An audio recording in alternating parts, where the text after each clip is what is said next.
ASM info viewers அனைவருக்கும் வணக்கம். நான் டாக்டர் நித்யா, சித்த மருத்துவர். நம்ம உடலில் உஷ்ணம் குறையிறதுக்கு முக்கியமான ஒரு மூலிகை தான் வெட்டி வேர் அப்படின்னு சொல்கிறோம். வெட்டி வேரோட பலன்கள் நிறைய இருக்குது. முக்கியமாக நமக்கு இந்த வெட்டி வேர் பயன்படுத்தும் போது என்னென்ன பலன்கள் நமக்கு கிடைக்குது அப்படின்றத பார்க்கணும். முக்கியமாக இந்த வெட்டி வேர் தைலம் அப்படின்னு ஒரு மெடிசன் சித்த மருத்துவத்தில் இருக்குது. இந்த வெட்டி வேர் தைலம் எதற்கெல்லாம் நம்ம பயன்படுத்தலாம்? இல்லைங்க, இந்த வெட்டி வேர் தைலம் ஈஸியாக நம்ம வீட்டிலே ரெடி பண்ணலாமான்னா கண்டிப்பாக பண்ணிக்கலாம். அதோட ப்ரிப்பரேஷன் என்னன்றதும் நான் சொல்கிறேன். பொதுவாக வெட்டிவேர் அப்படின்னு சொல்லும்போது இதில் இருக்கக்கூடிய ஒரு நறுமணம் நமக்கே தெரியும். ஸோ அந்த காற்றோடு அந்த வெட்டிவேர் ஸ்மெல் வரும்போதே நமக்கு மனதிற்கு ஒரு ஸ்ட்ரெஸ் எல்லாம் பர்ஸ்ட் அவுட் ஆன மாதிரி ஒரு ஃபீல் இருக்கும். மனதிற்கு ஒரு புத்துணர்ச்சியை தருதுன்னு சொல்லலாம். இதில் இருக்கக்கூடிய volatile ஆயில்ஸ் எல்லாமே இதிலேருந்து எடுக்கக்கூடிய எண்ணெய்கள் வெட்டிவேர் இதிலிருந்துமே தனியாக ஆயிலை ஸ்ப்ளிட் பண்ணி எடுக்கிறாங்க. பட் இதையுமே எண்ணெயோடு சேர்த்து காய்ச்சும் போது நமக்கு நல்ல பலன் கிடைக்குது. ஆனால் வலிமையான ஒரு வேர் பகுதி அப்படின்னு சொல்லலாம். இது உயரமாக வளரக்கூடிய ஆற்றுப்படுக்கையில் வளரக்கூடிய ஒரு புல் வகையை சேர்ந்தது தான் இந்த வெட்டி வேர்னு சொல்கிறோம். மேலே புல்கள் மாதிரி இருக்கும், கீழே அதோட வேர் தான் நம்ம மருத்துவ குணம் இருக்கக்கூடியது. இதை நம்ம பயன்படுத்துகிறோம். உடலுக்கு அவ்வளவு குளிர்ச்சியை தரக்கூடியது அப்படின்னு சொல்லலாம். இப்போது இந்த வெட்டி வேர்லலாம் பார்த்தோம்னா ஸ்க்ரீன், இந்த திரைச்சீலைகள் ஸ்க்ரீன் எல்லாமே இருக்கும். பாய், வெட்டிவேர் பாய் எல்லாமே நமக்கு கிடைக்குது. ஸோ இதில் உட்கார்ந்து நம்ம பயன்படுத்தும் போதோ இல்லை திரைச்சீலைகளை நம்ம தண்ணீர் தெளித்து விட்டோம்னா அதிலிருந்து வரக்கூடிய அந்த நறுமணம், அந்த காற்று நல்லா குளிர்ந்த காற்று நமக்கு ரொம்ப உடல் உஷ்ணம் ஆகாமல் இருக்கும் அப்படின்னு சொல்லலாம். அதே மாதிரி கடுமையான காய்ச்சல் இருக்கும்பொழுது வெட்டி வேரை பயன்படுத்தலாம். ஒரு சிலருக்கு அடிக்கடி காய்ச்சல் வரும். இந்த வாத நோய்கள் இருக்கிறவங்களுக்கு உடல் அதிகமான வலி, ஜாயின்ட் பெயினோ இல்லை மசில் கிராம்ஸோ நமக்கு ஏற்படுது. ஸோ அந்த சமயத்தில் நம்ம என்ன பண்ணுறோம்னா இந்த வெட்டி வேரை பயன்படுத்தும்போது உடலில் அதிகமான வலி இருந்தாலோ இல்லை காய்ச்சல் இருந்தாலோ உடல் உஷ்ணம் இருந்தாலோ நமக்கு அது நல்லாவே குறையுதுன்னு சொல்லலாம். இந்த அதிகமான காய்ச்சல் இருக்கும்பொழுது இந்த வெட்டி வேரை என்ன பண்ணணும்னா சின்ன சின்ன பீசஸாக கட் பண்ணிவிட்டு இதை தண்ணீரில் போட்டு இதனோட கொஞ்சம் கருஞ்சீரகம் சேர்க்கணும். ஒரு 1/2 ஸ்பூன் அளவுக்கு கருஞ்சீரகம் சேர்த்து நல்லா கொதிக்க வச்சு ஒரு 2 வேளை இந்த கஷாயத்தை குடிக்கும்போது உடலில் இருக்கக்கூடிய அதிகப்படியான உஷ்ணம், அந்த காய்ச்சல் குறையும். அதே மாதிரி ஒரு சிலருக்கு இந்த பித்தம் அதிகமாகிறதுனால கண் எரிச்சல் ஏற்படுறது, தொண்டை வறட்சி ஏற்படுறது, உடல் உஷ்ணம், நீர் கடுப்பு, நீர் சுருக்கன்லாம் சொல்லுவாங்க. யூரின் போகும்போது அதிகமான எரிச்சல். ஆண்களுக்கு முக்கியமாக இந்த ப்ரோஸ்டேட் கிளாண்ட் என்லார்ஜ்மெண்ட் இருக்கும். ஸோ வயதான ஒரு சிலருக்கு பார்த்தோம்னா அந்த பிளாடர் அடிக்கடி இன்ஃபெக்ஷன் ஆகிறதுனால ப்ரோஸ்டேட் கிளாண்ட்லேயும் என்லார்ஜ்மெண்ட் இருக்க வாய்ப்பு இருக்குது. ஸோ ஒரு சிலருக்கு யூரினரி ட்ராக் இன்ஃபெக்ஷன், அது முக்கியமாக சர்க்கரை நோய் இருக்கக்கூடிய நிறைய நபர்களுக்கு யூரினரி ட்ராக் இன்ஃபெக்ஷன் ஏற்பட வாய்ப்பு இருக்குது. அதை சரி செய்கிறதுக்கும் நமக்கு வெட்டி வேர் பயன்படுது.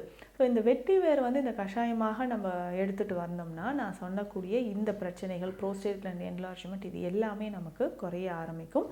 இதற்கு ஒரு ஸ்பெஷலாக நம்ம பார்த்தோம்னா தேவதாருவோடு சேர்த்து இந்த வெட்டி வேரை பயன்படுத்தணும். தேவதாருன்னு சொல்கிறது ஒரு கட்டை வகை. நமக்கு நிறைய பாசிட்டிவ் எனர்ஜியை நமக்கு கொடுக்கக்கூடியது. ஆன்மீக ரீதியாகவும் பார்த்தோம்னா நம்ம வீடுகள்லேயும் சரி, நம்ம எங்கேயாவது வெளியில் போனாலும் சின்னதாக ஒரு வெட்டி வேரை கையில் வச்சுக்கிட்டோ இல்லை தேவதாரு கட்டியை கையில் வச்சுக்கிட்டோ நம்ம போனோம்னா நம்ம உடலுக்கும் சரி மனதிற்கும் சரி ஒரு பாசிட்டிவ் எனர்ஜியை நமக்கு கொடுக்குது. ஸோ அந்த மாதிரி தான் இந்த வெட்டிவேர் தேவதாரு கட்டை ரெண்டும் சேர்த்து கஷாயமாக குடிக்கும்பொழுது நம்ம உடலுக்கு நிறைய பலன்கள் கிடைக்குது. இது எப்படி ரெடி பண்ணணும்னா வெட்டிவேர் சின்ன சின்னதாக நம்ம கட் பண்ணி எடுத்துக்கணும். ஒரு சின்ன கப்பில் எடுத்துக்கணும். தேவதாரு பொடியாகவே நமக்கு கிடைக்கும். இது ஒரு 1/2 ஸ்பூன் அதில் சேர்த்து எடுத்துக்கணும். இதனோட கொஞ்சமாக ஒரு 5-6 மிளகு, ஒரு 1/2 ஸ்பூன் அளவுக்கு சோம்பு சேர்த்துடணும். ஸோ இதை நல்லா கொதிக்க வச்சு 3 கிளாஸ் தண்ணீர் விட்டு ஒரு 3/4 கிளாஸாக வர அளவுக்கு நல்லா கொதிக்க வச்சு இந்த கஷாயத்தை நம்ம குடிக்கணும். இது எந்த டைமில் குடிக்கலாம், யாரெல்லாம் இதை குடிக்கலாம் பார்த்தோம்னா அதிகமான நீர் சுருக்கு, சிறுநீர் பாதை எரிச்சல் இருக்குது, கண்கள் எரிச்சல், அடிக்கடி கண்கள் வறண்டு போகிற மாதிரி ஒரு நிலைமை இருக்கும். ஸோ இவர்கள் எல்லாருமே நம்ம என்ன பண்ணலாம்னா இந்த வெட்டிவேர் தேவதாரு இந்த கஷாயத்தை நம்ம குடிக்கலாம். ஸோ இதை ஒரு நாளைக்கு ஒரு முறை குடிக்கும்போது யூரினரி ட்ராக் இன்ஃபெக்ஷன் நமக்கு மறைய ஆரம்பிக்கும். அடிக்கடி இருக்கக்கூடிய வயிற்று வலி, ஸோ நம்ம உடலில் இருக்கக்கூடிய தேவையற்ற கொழுப்புகள் கரைந்து வெளியேறுவதற்கு நமக்கு இந்த வெட்டிவேர் பயன்படுது. ஸோ வெட்டிவேர் தேவதாரு கஷாயத்தை நம்ம பயன்படுத்திக்கலாம். அடுத்ததாக இந்த வெட்டிவேர் தைலம் எப்படிங்க ரெடி பண்ணுறது? ஸோ இது வந்து ஒரு மல்டி பர்பஸ் தைலம் அப்படின்னு சொல்லலாம். நிறைய விஷயங்களுக்கு நமக்கு இந்த வெட்டிவேர் தைலம் பயன்படுது. பெண்களுக்கு ஏற்படக்கூடிய வெள்ளைப்படுதல் பிரச்சனை, ஸோ அதிகமாக நமக்கு வந்து உடல் உஷ்ணத்தினால வெள்ளைப்படுதல் பிரச்சனை இருந்ததுன்னா அதை சரியாக்குறதுக்கு நமக்கு வெட்டிவேர் பயன்படுது. இந்த வெட்டிவேர் தைலம் எப்படி செய்யணும் அப்படின்னா, இதில் வந்து வெட்டிவேர் நமக்கு சின்ன சின்னதாக பீசஸாக கட் பண்ணி எடுத்து வச்சிடணும். இதனோட சில மூலிகைகள் நம்ம சேர்த்து பயன்படுத்துகிறோம். என்னென்ன மூலிகை அப்படின்னா, நெல்லி முள்ளி, அதாவது உலர்ந்த நெல்லிக்காய் தான் நம்ம வந்து நெல்லி முள்ளி அப்படின்னு சொல்கிறோம். இதனோட வலம்புரிக்காய் நம்ம சேர்த்துக்கணும். இதனோட கொஞ்சம் லவங்கப்பட்டை சேருது. ஸோ இது எல்லாமே நமக்கு உடலுக்கு அந்த அதிகமான உஷ்ணத்தை குறைக்கக்கூடிய மூலிகைகள் தான். இதனோட பார்த்தோம்னா கொஞ்சம் செம்பருத்தி மலர்கள் நம்ம சேர்த்துக்கணும். ஸோ இது எல்லாத்தையுமே ஒன்றாக சேர்த்து தண்ணீரில் ஊற வைத்து நம்ம அரைச்சி எடுத்துட்டு இதை வந்து தைலமாக காய்ச்சணும். ஸோ இதை நம்ம எக்ஸ்டர்னலாக வெளிப்பிரயோகமாக பயன்படுத்தக்கூடிய ஒரு முக்கியமான தைலம் தான் இந்த வெட்டிவேர் தைலம். ஸோ இதில் வந்து தேங்காய் எண்ணெய் சேர்த்து இந்த மூலிகைகள் எல்லாத்தையுமே ஒன்றாக போட்டு நம்ம காய்ச்சி எடுத்து வச்சுட்டு இந்த தைலம் வாரம் ஒரு 2 முறை நம்ம தலையில் அப்ளை பண்ணிக்கிட்டே வரணும். ஸோ கண் எரிச்சல், காது மந்தம், நிறைய பேருக்கு காது மந்தம் இருக்கும். வெர்டிகோ அப்படின்னு சொல்லக்கூடிய தலை சுத்தல் ப்ராப்ளமோ இல்லை மைக்ரைன் அப்படின்னு சொல்லக்கூடிய ஒற்றை தலைவலி பிரச்சனை இருந்தாலும் இந்த வெட்டிவேர் தைலத்தை நம்ம பயன்படுத்தலாம். இதை வந்து தலையில் நல்லா அப்ளை பண்ணிவிட்டு அரை மணி நேரம் கழித்து நம்ம வந்து குளியல் எடுக்கலாம்.